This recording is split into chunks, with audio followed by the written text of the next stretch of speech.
한 주일 동안 다 지나셨습니까? 네.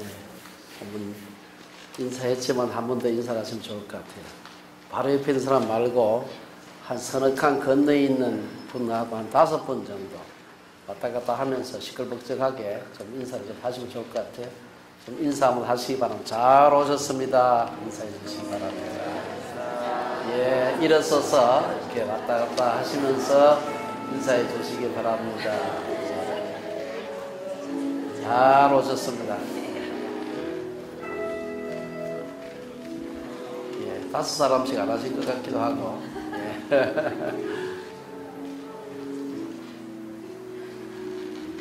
예, 감사합니다. 제가 잠깐 기도드리겠습니다. 주님, 귀한 날 저희를 불러주셔서 예배하게 하시고 말씀 듣게 하신 것 감사합니다. 지난 2주 동안 부족한 사람에게 주께서 이 말씀을 통해서 부어주셨던 감동을 우리 성도들과 더불어서 나눌 수 있도록 도와주시옵소서. 예수님 이름으로 기도드리옵나이다. 우리가 계속해서 요한복음 9장 오늘이 마지막 절인데요. 마지막 본문을 함께 공부를 하겠습니다. 그래서 구원의 4단계 설교를 준비하면서 설교 제목을 처음에 읽었을 때 정해놓고 설교를 한참 준비하다 보면 이 제목을 바꾸어야 되겠다 싶을 때가 많이 있습니다. 이번에도 설교 제목을 한 2번 바꾸었습니다. 그래서 구원을 받는 과정이 어떻게 그 과정이 일어나는가 하는 얘기를 오늘 좀 함께 생각을 해봤으면 좋겠습니다. 시작하면서 제가 2사람 정도 우리가 맹인이라고 할 수 있는 2사람을 좀 소개를 하고 싶습니다. 한 사람은 여러분들이 뭐 둘 다 잘 아는 사람이긴 합니다만 여러분들이 한 사람은 저 그림에서 안요한 목사님인데요. 왼쪽에 있는 분이죠. 예. 안요한 목사님입니다. 이 안 목사님은 원래 목사의 아들로 태어났는데 반항해서 신앙을 떠났던 사람입니다. 그래가지고 그야말로 아주 반항적으로 살다가 결혼도 하고 아기도 낳고 37살 되는 애 어느 날 갑자기 아침에 눈을 뜨고 잠을 깨니까 앞이 침침하게 안 보이는 겁니다. 그래가지고 온갖 여러 가지 병원도 다니보고 치료도 했지만 뭐 백약이 무효였고 결국은 완전히 실명하게 됩니다. 사실 그가 맹인이 되니까 그의 아내도 그를 떠났고 그의 자식들도 그를 다 버렸습니다.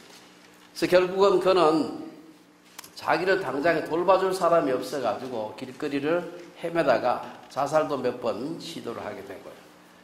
그러다가 이 안 목사님을 받아준 사람 누군가 하면 서울역에 있는 구두 닦기 하는 이 청년들, 소년들이 이 안 목사님을 먹여주고 배도 너무 고프니까 다음에 재워주고 그러는 과정에서 이분이 예수님을 만나게 됩니다. 그가 예수님을 만나고 난 뒤에 뭐 그렇다고 눈이 떠진 건 아니에요. 여전히 맹인이었지만 내가 뭘 할 수 있을까 생각하다가 우리가 아마 들어보신 분들 계실 텐데 새빛 맹인 선교회라는 걸 만들게 됩니다. 지금 굉장히 여러분들이 웹 인터넷에서 찾아보면 금방 들어갈 수 있는데 굉장히 아주 활동을 활발하게 하세요. 안 목사님에게는 눈을 뜨고 구원받지 못한 채로 사는 것보다도 맹인이 되어가지고 구원받고 사는 것이 훨씬 더 큰 축복이다. 그분이 그렇게 고백을 합니다. 이분이 예수 믿고 난 뒤에 변화된 그 모습을 기린 소설이 바로 이청준 씨가 쓴 낮은 대로 임하소서라는 그 소설입니다. 이 소설이지만 사실 이 사람의 얘기를 가지고서 썼던 소설입니다. 아마 거의 우리 한국 기독교 역사에서 소설로서 베스트셀러 그만큼 많이 팔린 소설이 없을 만큼 많이 팔린 그런 소설입니다. 제가 그분의 얘기를 쭉 읽다 보니까 안 목사님이 이런 얘기를 해요. 저는 눈을 감은 덕에 알게 된 창조주 하나님을 세상 끝까지 전하려고 합니다. 어떤 사람은 눈을 감아가지고 오히려 영적인 눈을 뜬 사람이 있는가 하면 어떤 사람은 눈을 떠 있어가지고 오히려 영적인 눈이 감긴 사람이 굉장히 많습니다. 그래서 한 사람 더 소개하고 싶은데 그 사람이 바로 후자의 사람입니다. 멀겋게 눈을 뜨고 우리처럼 다 멀겋게 눈을 뜨고 교육도 적게 받지 않아요.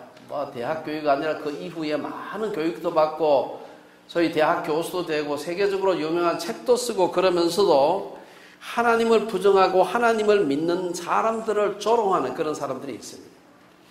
온 우주에 하나님이 계시다는 증거가 가득 차 있음에도 불구하고 하나님이 없다고 주장하는 사람들이 있어요. 여러분 혹시 들어보시겠습니다만 그 리처드 도킨스 같은 사람은 대표적인 사람입니다.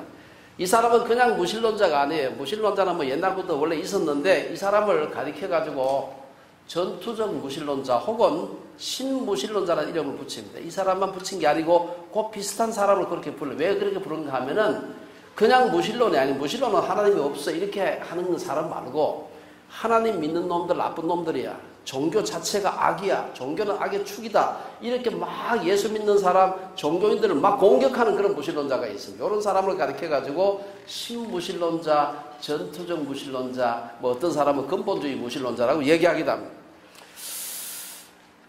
저는 사실은 참 열심히 하나님을 찾아봤지만 앞만 봐도 하나님이 계시다는 확실한 증거가 없어. 나는 그래가지고 하나님이 계신지 안 계신지 모르겠어. 이런 사람을 가르쳐가지고 불가지론자라고 얘기합니다. 그런 사람은 그래도 저는 겸손한 사람이라고 생각해요. 참 겸손한 분이구나. 그래서 불가지론자들은 제가 참 존경할 만한 점이 나름대로 있겠다 생각하지만 하나님이 없다라고 하는 사람은 이건 어리석은 사람이다. 그런 생각을 합니다. 도킨스는 얼마 전에 BBC와 가진 인터뷰에서 종교는 악의 축이다. 그런 얘기를 했습니다. 이런 BBC는 세계에서 가장 널리 많은 사람이 시청하고 듣는 그런 방송입니다. 종교는 인간의 정신을 감염시키는 바이러스다. 여러분 바이러스 아직 걸려있는 겁니다. 그래서 도킨스에 의하면은 그런 얘기를 했습니다. 제가 그 참 궁금해서 이 사람 나이가 얼마나 됐나 보니까 1941년생이더라고요. 한국 나이로 78세, 아마 어떻게 잘하면 만으로 한국 나이로 80 됐을지 모릅니다. 그래서 하나님 앞에 설 날이 얼마 남지 않았는데 그래도 그 생각 가지고 있나 물으니까 여전히 자기는 눈에 흙에 들어올 때까지 하나님이 없다는 걸 전파하기 위해서 내 인생의 모든 것을 걸겠다. 그런 얘기를 담대하는 걸 보고서 이분의 고집이 언제까지 가나 한번 봐야 되겠다는 생각을 했습니다. 이런 그 하나님이 없다고 하는 사람들 중에는 좋은 책을 써가지고 온 세상 사람들 앞에 알리기도 하고 돈도 많이 벌고 이런 사람을 가리켜서 예수님은 맹인이 맹인을 인도하면 둘 다 구덩이에 빠지게 된다. 그런 얘기를 하는 거예요. 어떤 사람은 눈을 감아서 하나님을 발견하는 사람이 있는가 하면 어떤 사람은 오히려 너무 많이 배워서 하나님을 떠난 사람이 많이 있습니다. 어느 쪽을 맹인이라고 해야 될지 우리가 좀 생각을 해봐야 됩니다. 오늘 본문은 요한복음 9장에서 날 때부터 맹인된 자의 그 얘기입니다. 오늘 마지막 부분인데요. 간단하게 요약하면 예수님께서 제자들과 함께 길을 가시는데 주변에 맹인이 앉아 그 당시 맹인은 뭐 100% 맹인은 다 거지입니다. 다 구걸해서 살아가야 되는 그런 사람인데 늘 앉아서 그 구걸한 사람이 있었어요. 그래서 그 사람이 보니까 나중에 눈을 다쳐서 맹인이 된 것이 아니고 날 때부터 맹인이 됐다고 하니까 유대인들이 생각할 때는 사람이 죄를 지으면 부모가 죄를 짓든지 자기가 죄를 지으면 그 죄의 값으로 맹인이 된다. 그런 신념이 있었는데 이 사람은 날 때부터 맹인이었으니까 자기가 잘못한 게 없어요. 그래서 제자들이 묻게 됩니다. 이 사람이 맹인된 것이 자기 죄 때문입니까? 부모 죄 때문입니까? 그때 예수님께서 아니다. 누구의 죄 때문도 아니고 그를 통해서 하나님의 하시는 일을 드러내기 위해서다. 이렇게 아주 간단하게 얘기를 하시고 서로 신학적인 논쟁을 할 때 뭐 원죄가 어떻고 저떻고 자기 죄 때문에 그러냐 누구 죄 때문에 이렇게 얘기할 때 예수님께서는 그 논쟁에 머물지 않으시고 그에게 침을 뱉어서 땅에 뱉으시고 그 침을 이겨가지고 그 눈에 바르고 그에게 실로암 못에 씻으라. 그를 고쳐주신 얘기입니다. 사실은 이 나이가 맹인의 나이가 얼마인지 성경에 자세히 나와 있지 않습니다만 꽤 나이가 들었던 것 같아요. 그 긴 세월 동안 맹인으로 살았으니 이 세상에 여러분 눈 감고 조금만 가보세요. 얼마나 힘든지 모릅니다. 귀 꼭 막고는 한참 살 수 있는데 말 안 하고 입 다물고 한참 살 수 있어요. 근데 눈 감고는 살기가 굉장히 어렵습니다. 잠잘 때 제외하고 굉장히 어려워요. 수십 년 아마 나이가 정확하게 모르지만 수십 년간 이 사람은 맹인으로 샀을 겁니다. 그 답답하게 살다가 눈을 떠줬으니 이 세상에 그보다 더 기쁜 일이 어디 있겠어요. 세상에 어떤 걸 주더라도 더 기쁜 일이 없었을 겁니다. 하지만 그 기쁜 일이 생겼는데도 불구하고 그는 그로 인해서 심각한 고통을 당하게 됩니다. 스스로 율법을 가장 잘 지킨다고 하는 유대사회에서 바리새인들이 볼 때는 이게 아주 그냥 안 되겠다. 왜냐? 하필 그 고쳐준 날이 안식일이었어요. 안식일에 맹인의 눈을 뜨게 한 것은 율법을 범한 것이다. 이래가지고 그를 비난하게 됩니다. 이들의 비난에 대해서 맹인의 부모들은 아들에게 물어봐라. 아치다면 바리새인들이 그 당시에 권력자들인데 이들에게 잘못 걸렸다고 하면 출교당하면 이게 뭐 살지도 못하는 거예요. 아들에게 물어봐라. 이 아들에게 물어보니까 바리새인들의 비난을 막 계속 받게 됩니다. 내가 보니까 그 예수라는 사람이 나를 고쳐줬는데 당신들이 보니까 그 사람이 안식일을 범했다고 죄인이라고 얘기하는데 그 죄인의 기도를 하나님께서 들으시고 내 눈을 뜨게 했다. 이 도저히 믿을 수가 없다. 나중에는 내가 보니까 선지자 같다. 이런 얘기를 자꾸 막 하니까 바리새인들이 더 화가 나는 겁니다. 중요한 것은 이들과 이 바리새인들과 맹인의 그 논쟁을 통해서 논쟁이 쭉 진행되면서 마지막에 가서 이 맹인이 그 논쟁을 통해서 오히려 예수님을 구세주로 영접하는 역사가 일어나게 됩니다. 오늘 그 과정을 갖다가 오늘 뭐 긴 본문은 아닙니다만 이 과정을 갖다가 살펴보면은 이 예수를 믿게 된 맹인이 예수님을 구주로 영접하고 그를 시인하고 하는 그 과정을 보게 되면은 맹인의 문제만이 아니라 일반적으로 사람들이 구원을 받게 되는 그 과정을 얘기하는 것 같아요. 제가 한 4단계로 나누어서 좀 말씀을 드렸으면 생각합니다. 일단 첫째, 본문 35절에 보면은 예수님께서 바리새인들로부터 쫓겨났다 하는 말을 듣고는 맹인을 찾아가게 됩니다. 35절에 보면 그 얘기가 나와요. 그래서 첫 번째 구원을 받는 단계에 있어서 모든 사람에게 예수님이 찾아가야 되는 겁니다. 예수님이 찾아가는 것입니다. 특별히 예수님은 누구한테 찾아오시느냐? 쫓겨난 사람에게 찾아오는 겁니다. 일반적으로 예수님께서 찾아오는 건 누구에게나 찾아오시지만 찾아오신 예수님을 알아보는 것은 대체로 인생이 잘 될 때, 건강할 때, 승승장구할 때, 사업 잘 될 때가 아니고 대개 인생의 질곡 가운데 있을 때 예수님께서 찾아오시는 것입니다. 오늘 여기 본문에 보면 이런 그 가운데서 예수님이 오셔가지고 그에게 중요한 질문을 하게 됩니다. 네가 인자를 믿느냐? 예수님께서 오셔서 예수님께서 우리에게 물으시는 겁니다. 인자를 믿느냐? 우리가 그러면 어떻게 하면 이 구원의 첫 단계 예수님이 우리에게 찾아오시는 단계가 일어날 수 있을까? 예수님이 우리를 찾아오시도록 하기 위해서 우리가 뭘 해야 될까? 적어도 성경에서는 우리가 별로 할 일이 없습니다. 예수님이 찾아오셔야 되는 건데 중요한 것은 예수님이 언제나 우리 앞에 와 계신다는 사실입니다. 약간의 그 문맥상의 어색함이 있긴 하지만 요한은 계시록에서 예수님께서 우리의 마음 문 앞에 항상 와 계신다 이렇게 얘기를 하세요. 우리가 잘 아는 요한계시록 3장 20절에 보면 볼지어다 내가 문 밖에 서서 두드리노니 누구든지 내 음성을 듣고 문을 열면 내가 그에게로 들어가 그로 더불어 먹고 그는 나와 더불어 먹으리라. 예수님께서 항상 우리 앞에 와 계시는 게 예수님 나한테 와주세요 얘기를 할 필요가 없어요. 항상 와 계시기 때문에. 첫 번째 구원의 단계는 예수님께서 찾아오셔야 되고 예수님께서 우리에게 도전하셔야 되는 겁니다.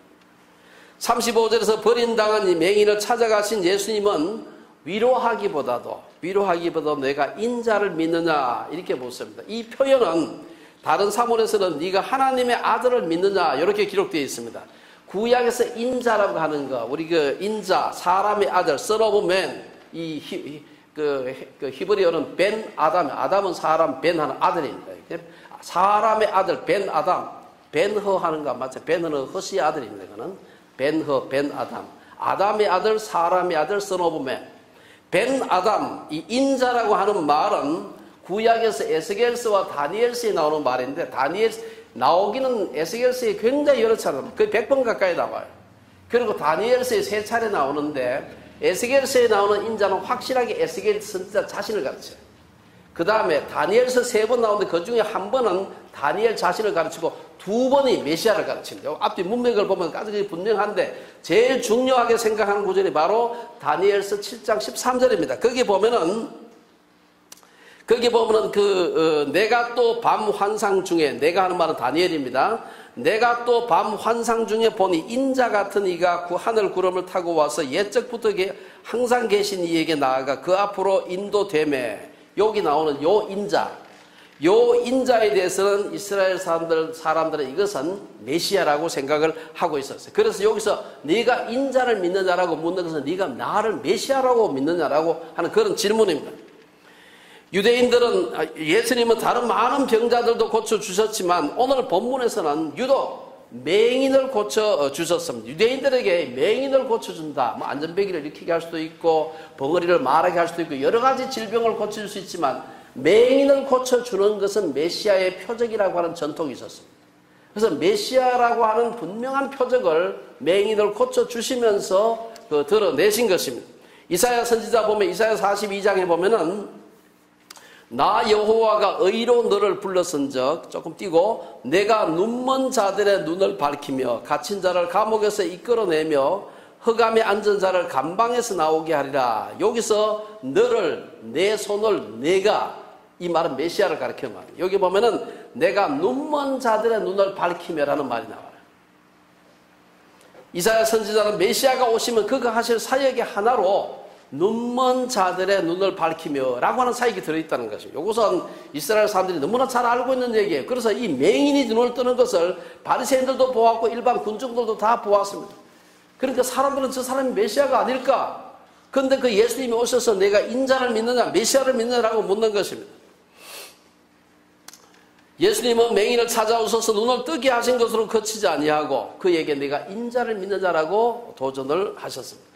이것은 내가 인류의 메시아인 것을 믿느냐라고 하는 말입니다. 이 도전은 오늘날에도 다양한 형태로 우리들에게 다가오고 있습니다. 어떤 사람은 참 병마에 시달리다가 병고침을 통해서 예수를 믿기도 하고 어떤 사람은 어떤 좋은 설교를 듣다가 예수님의 나에게 도전하시는 그 말씀을 듣기도 하고 제가 한번 말씀을 드렸습니다만 저희 그 장인 되신 분은 혼자 앉아가지고 신약성경 열심히 읽으시다가 예수 믿어야 되겠다 생각하고 예수를 믿어버려요.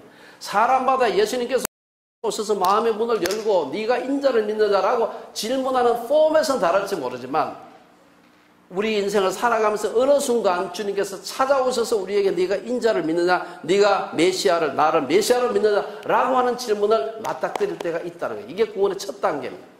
한 번도 그런 경험이 없다. 교회 내가 20년 30년 다녔는데 한 번도 그런 경험이 없다 그러면 안 되는 거죠.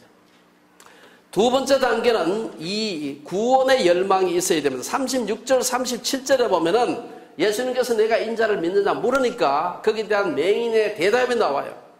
주여 그가 누구시오니까 내가 믿고자 하나이다.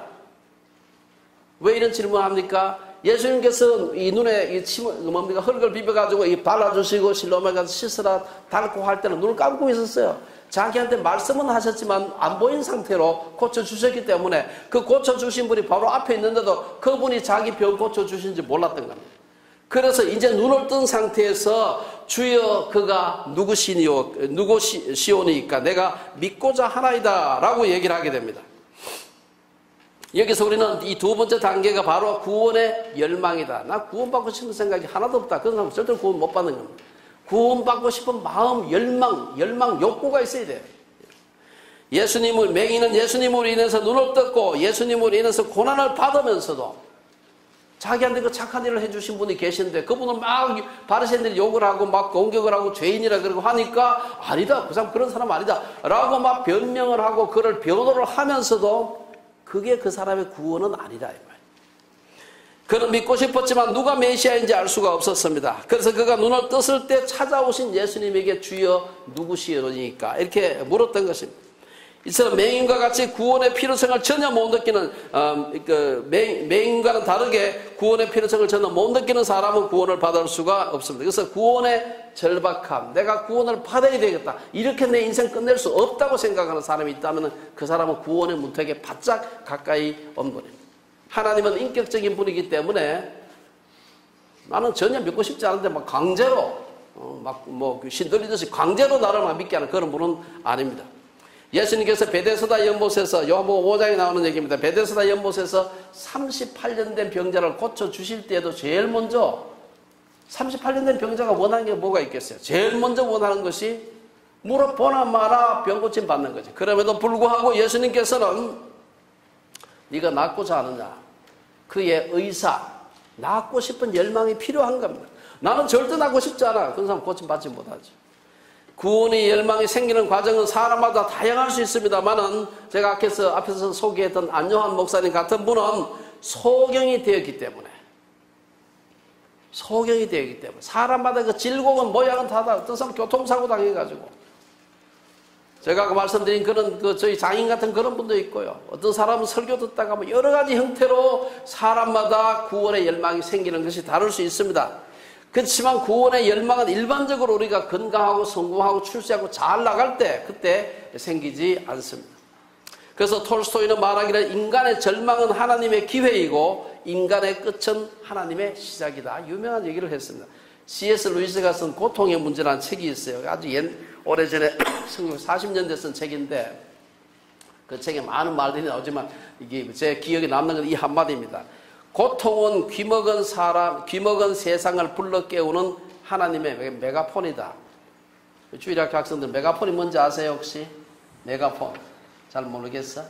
소풍 가면은 얘 들고 확성기 소풍 가면 간이 확성기 들고 먼데 있는 사람 야외에 나가면 못 들으니까 이렇게 생겨가지고 여기 바짝 대고 소리하면 크게 나오는 소리가 있어. 보통으로 얘기를 하면 안 들리는데 이 확성기에 메가폰이 대고 하면 막 귀가 아프도록 들릴 수가 있는 겁니다. 사람들이 못 알아들으니까 하나님께서 무엇을 통해서 이 고통을 통해서 귀가 먹은 세상에게 메가폰으로 얘기를 해야 돼. 그 메가폰이 뭐냐? 이 고통이라는 메가폰입니다.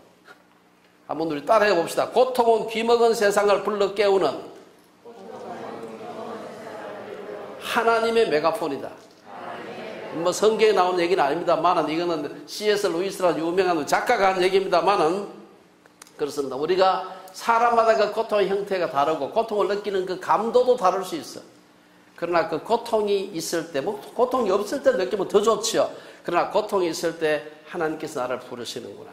그 생각한 사람은 복받은 사람이에요.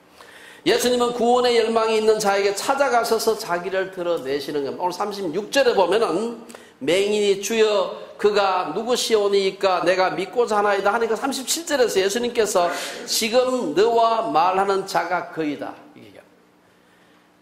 맹인은 예수님을 9장 11절에서 우리 앞에 본 오늘 9장에서 11절에 보면은 예수라 하는 그 사람이 나를 고쳐줘. 그 사람이에요. 그냥 우리 여기 있는 사람처럼 우리 모두처럼 그냥 그 사람 평범한 보통 사람으로 눈 감고 있었습니다. 그때는 그 사람 17절에 가면 가만 보니까 선지자 같아.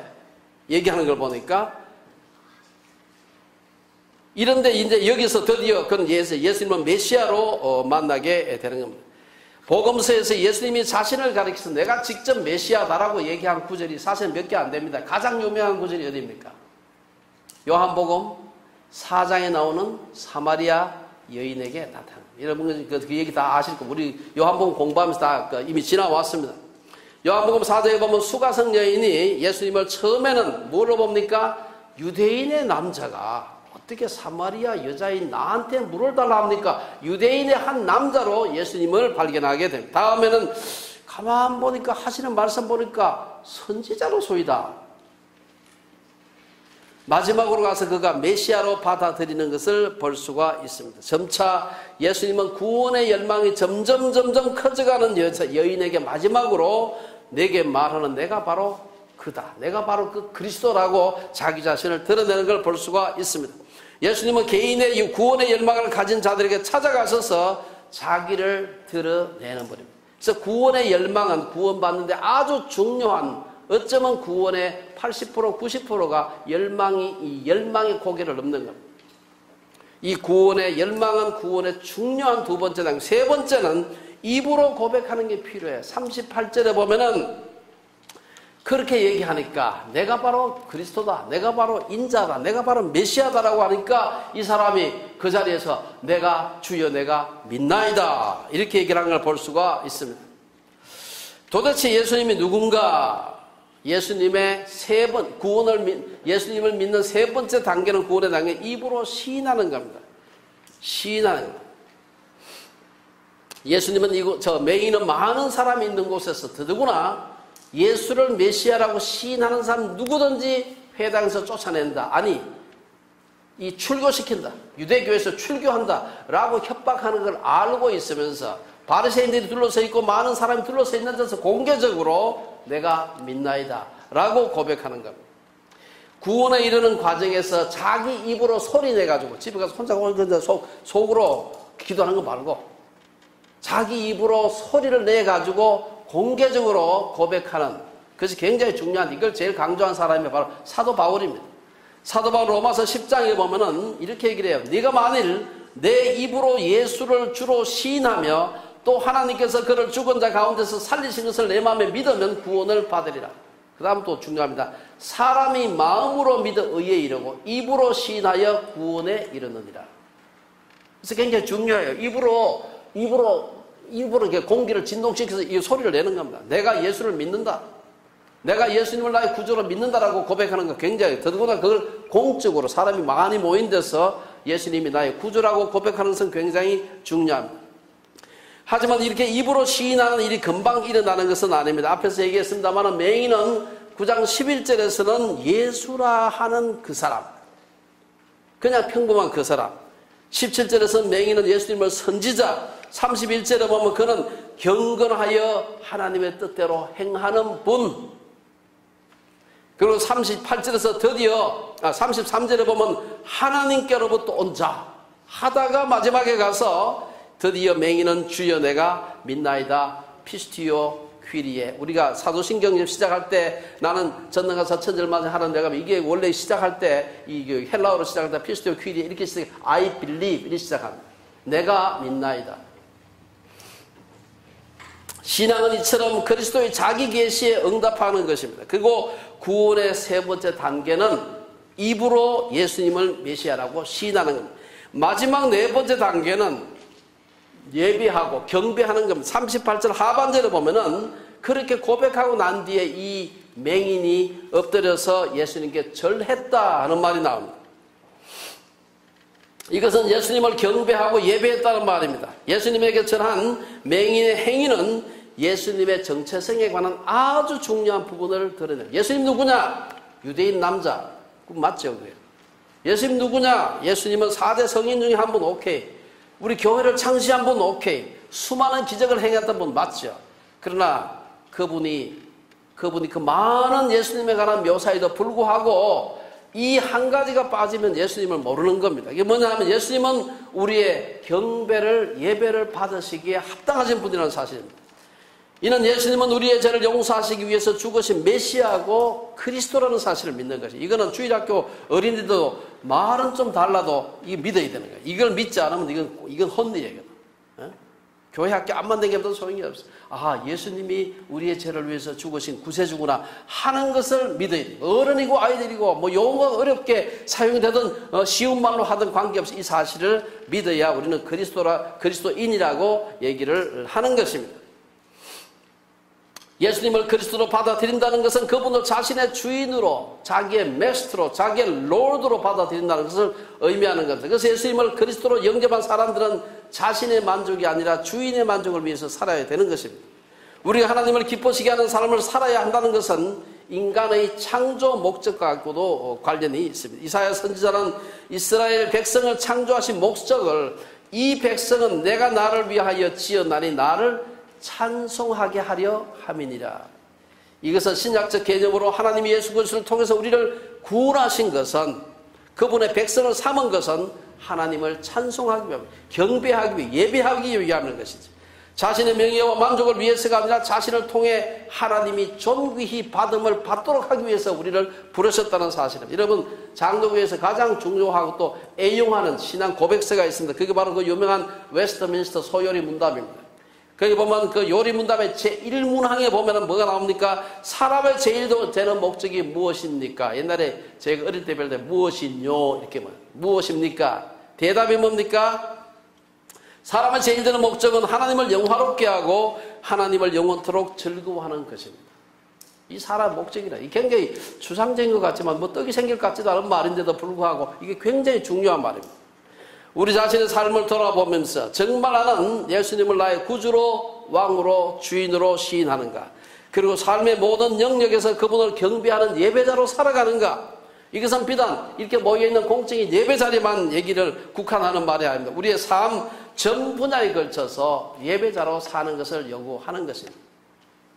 우리의 직장생활, 우리의 가정생활, 우리의 사회생활, 심지어 우리의 여가생활, 취미생활까지도 우리가 정말 하나님을 예배하는 예배자로 사는가, 이것을 다른 말로 한마디로 함축해서 기독교 세계관적인 삶이라고 하는 것입니다. 왜 기독교 세계관 대학을 만들어 사느냐? 어떻게 하면 우리의 삶의 모든 분야에서 예수께서 예배를 받으실 만한 분으로 인정하면서 살아갈 수 있는 그 방법을 배우자는 겁니다. 오늘 마지막 39절에서 41절에 보면 구원과 관련된 굉장히 중요한 한 가지 사실을 얘기를 하고 있습니다. 이것은 겸손입니다. 이것은 제가 생각을 해봤어요. 39절에서 41절에 보면 이 바리새인들에 대해 속독한 그 비판이 나오는데, 이것을 저는 구원의 전제라 이렇게 제가 제목을 붙여봤습니다. 우리가 지금까지 구원의 4단계를 살펴봤는데 순서가 좀 바뀐 것 같지만 마지막에 와서 이것이 없으면 4단계를 시작도 못하는 것입니다. 그 중요한 전제가 바로 39절에서 그 끝절까지 나오고, 39절에 보면은 예수님께서 바리새인들을 보고, 자기를 막 비난하는 바리새인들을 보고서 내가 심판하러 이 세상에 왔으니 보지 못하는 자들은 보게 하고 보는 자들은 맹인이 되게 하려 함이라. 심판하러 오셨다는 말을 뒤집어 말하면 구원하러 오셨다는 말하고 같은 말입니다. 예수님을 믿는 자는 구원을 받고 거부하는 자는 구원을 받지 못한다는 말입니다.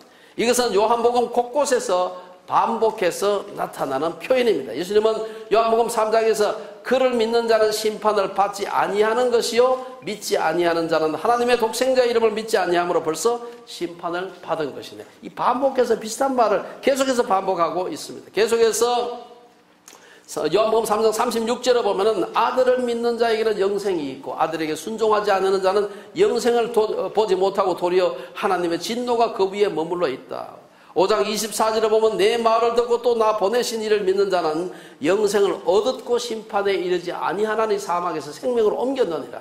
계속 반복해서 얘기를 하고 있습니다. 예수님께서는 죄인을 구원하기 위해서 세상에 오셨습니다. 예수님의 말을 믿는 자는 구원을 받고 그렇지 않은 자는 이미 심판을 받았다는 것입니다. 요한은 이 사실을 반복적으로 강조를 하고 있습니다. 요한복음 3장에 보면은 예수님은 하나님이 그 아들을 세상에 보내신 것은 세상을 심판하려 하심이 아니고 그로 말미암아 세상이 구원을 받게 하려 하십니다. 6장에 보면 믿는 자는 영생을 가졌다. 11장에 보면 나는 부활이요 생명이니 나를 믿는 자는 죽어도 산다. 세상에는 두 부류의 사람이 있습니다. 한 부류의 사람은 의인이라고 하는, 나는 의인이라고 주장하는 죄인이 있고요. 또 한 부류의 사람은 스스로 죄인이라고 주장하는 의인들이 있습니다. 바리새인은 의인이라고 주장하는 죄인들에 속한다고 볼 수 있고, 맹인은 죄인이라고 주장하는 의인이라고 할 수 있겠죠. 이 두 부류의 사람들에 관해서 예수님께서 하신 말씀이 있는데, 이걸 기가 막히게 누가복음 18장에 보면 기가 막히게 대비해서 얘기를 해요. 이건 한번 제가 좀 길지만 다 읽어볼 필요가 있습니다. 누가복음 18장에 보면 바리새인이 서서 따로 기도하여 이르되, 여러분 뭐 익숙한 구절입니다. 이르되 하나님이여 나는 다른 사람들 같으면 뭐 세리, 창기, 뭐 바리새인 아닌 사람들, 다른 사람들 곧 토색, 불의, 간음을 하는 자들과 같지 아니하고 이 세리는 바로 옆에 있는 사람인데 이 세리와도 같지 아니함을 감사하나이다. 나는 일회에 2번씩 금식하고 또 소득의 11조를 드리나이다. 이 기도를 하는 거예요. 옆에 사람 앉혀놔놓고 그 바로 이어서 그렇게 기도할 때 예수님이 그 말씀하신 그 내용을 이어가지고 이런 세리가 이 기도하는 게 나오고, 세리는 멀리 서서 감히 눈을 들어 하늘을 쳐다보지도 못하고, 바리새인은 서서 따로 기도하는데 세리는 일어나서 눈도 들지도 못하고 멀리 서서 감히 눈을 들어서 하늘을 쳐다보지도 못하고 다만 가슴을 치며 이르되 하나님이여 불쌍히 여기소서 나는 죄인으로소이다. 중요한 것은 그 두 기도에 대해서 예수님의 평가입니다. 예수님이 어떻게 평가하시느냐? 내가 너희에게 이르노니 이에 저 바리새인이 아니고 이 사람이 세리가 의롭다 하심을 받고 그의 집으로 내려갔느니라. 무릇 자기를 높이는 자는 낮아지고 자기를 낮추는 자는 높아지리라. 우리가 여기서 뭐 더 이상 관주를 붙일 필요가 없습니다. 영적으로 어두워진 자의 특징이 뭡니까? 자신이 죄인이 아니라고 생각해요. 나 정도만 돼도 난 법 없이 사는 사람이야. 이를 가리켜서 사도 요한은 말하기를 만일 우리가 죄가 없다고 말하면 스스로 속이고 또 진리가 우리 속에 있지 않다. 이어서 10절에 보면은 만일 우리가 범죄하지 아니하였다 하면 하나님을 거짓말하는 이로 만드는 것이니 또한 그의 말씀이 우리 속에 있지 아니하다. 바리새인들 스스로 의인이라고 생각했기 때문에 바로 앞에 인류의 구세주로 오신 예수께서 피지컬리 서 계시는데 그분으로부터 아무런 도움도 받지 못했습니다. 39절에서 예수님은 내가 심판하러 이 세상에 오셨다 이렇게 말씀하셨습니다. 그 심판의 내용은 뭡니까? 보지 못하는 자들은 보게 하고 보는 자들은 맹인이 되게 하는 것이다. 전자는 맹인을, 후자는 바리새인을 가리켜서 할 말씀입니다. 스스로 자신의 소경인 것을 알고 자기 죄를 슬퍼하며 주를 찾는 자는 주를 만나볼 것입니다. 그러나 자기의 의를 자랑하면서 예수님을 거부하는 자는 영원히 주를 만나지 못하게 될 겁니다. 40절에 보면은 바리새인들이 예수님의 말씀을 듣고 아니 그럼 우리 보고 그러면 맹인이란 말이냐 이렇게 덤벼드는 얘기가 나옵니다. 우리가 맹인이란 말이야 이 말을 무슨 말? 맹인일 리가 없지 않느냐. 이 두 눈 멋쩍하게 뜨고 율법을 많이 알고 있는데 우리 보고 맹인이라니 그게 전제하고 있어요. 영적 맹인과 육적 맹인의 차이가 무엇입니까? 아마 가장 큰 차이점이라고 한다면 영적 맹인은 자신이 맹인인지 모른다는 사실입니다. 나는 절대 맹인이 아니야 한 사람은 맹인인 겁니다. 바리새인들은 자신들과 맹인의 큰 차이를 보면서 자신들은 맹인일 수가 없다라고 얘기하는 것입니다. 자신이 영적 맹인인지를 깨닫게 되면은 그 사람은 영적 맹인으로부터 벗어나는 겁니다.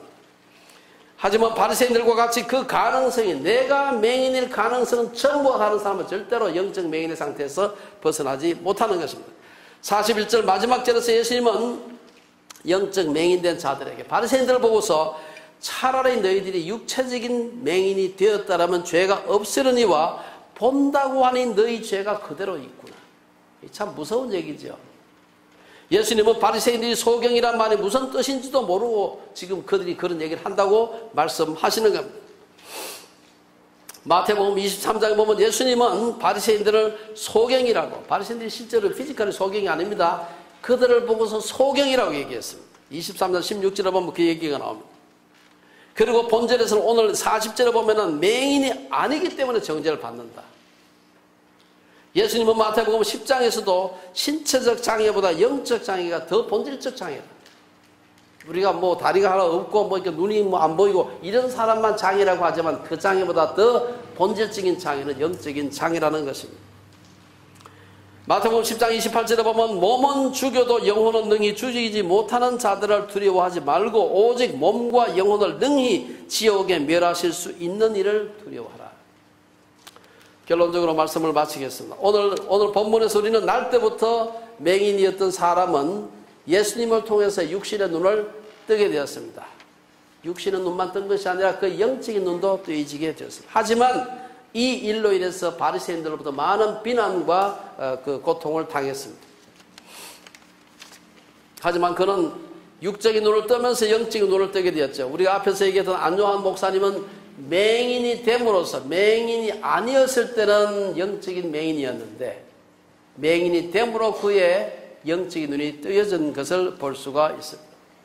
때로 우리는 복음의 핍박자들로부터 고통을 당할 때 우리가 더욱더 예수님께 가까이 간다 하는 것을 볼 수가 있습니다. 칼빈이 제가 이 같은 지역 주변에 보니까 칼빈이가 요한복음 주석이 있는데 그 요한복음 주석에 보면은 아마 칼빈이 살았던 그 시기 막 종교개혁 시기였잖아요. 그 시기를 칼빈이 아마 살았기 때문에 이런 주석을 한 것 같아요. 이걸 보고 뭐라고 해석했는가 하면 이 구절을 적용해서 교황이 루터와 그 외 종교개혁자들을 파문했을 때 그리스도께서 그들에게 손을 뻗치시어 자신을 그들에게 계시하셨다. 교황의 핍박 때문에 오히려 더 성경의 진리를 더 깊이 알게 됐다. 아마 그 종교 개혁 시대를 이 칼빈이 살았기 때문에 아마 이런 주석을 한 것이 아닌가. 육신의 눈에 문제가 생기면 안과에 가고 영의 눈을 고치기 위해서는 예수님께 나아가야 됩니다. 예수님께 나아가서 영적 맹인의 상태를 고침받고 구원받게 하는 데 있어서 가장 중요한 전제가 뭡니까? 겸손과 회개입니다. 아직도 자신의 눈에 다른 사람의 죄만 보인다면 영적 개안이 일어나지 않은 것입니다. 구원에 이르지 못한 것이죠. 이것이 바로 바리새인들의 죄였습니다. 그들은 예수님과 대면했고 그분의 말씀을 직접 들었고 그분의 메시아로서의 표적까지 보았지만 구원받지 못했습니다. 맹인의 신앙에서는 기적을 체험한다고, 자기가 직접 자기 눈에 일어난 그 기적을 체험한다고 그 자체가 그의 구원을 보증하는 것은 아니었습니다. 맹인은 신유도 체험하고 공개적으로 바리새인들 주변에 둘러서 있는데도 예수님을 막 공개적으로 변론도 했어요. 그분은 막 변호하고 그분 그런 분 아니야 하고 이 사람이 변호까지 했지만 그것이 구원은 아니었습니다. 구원은 맹인이 영적인 눈을 뜨고 예수님이 자기의 메시아여 자기의 구주라는 사실을 시인하고 그분 앞에 경배함으로써 구원이 이루어진 걸 볼 수가 있습니다. 오늘 본문은 그렇게 되기까지 4가지 단계를 얘기하고 있습니다. 우리가 여기에서 예정론이 어떻고 칼빈주의가 어떻고 알미니안주의가 어떻고 뜯을 필요가 원죄가 뜯을 필요가 없는 것입니다. 어린이들로부터 어른까지 우리가 우리의 영안을 열어서 예수님께서 우리의 구세주구나, 우리의 경배를 받으실 만한 분이구나 하는 사실을 받아들이는 것이 구원입니다.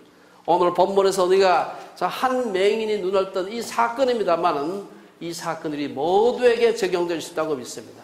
아무쪼록 우리 주빌리에 속한 우리 어린이들로부터 시작해서 예수님이 우리의 구세주구나, 그분이 우리의 예배를 받으실 만한 분이구나 라는 사실을 믿는 우리 주빌리에 온 식구들 되시기를 주의 이름으로 축원합니다.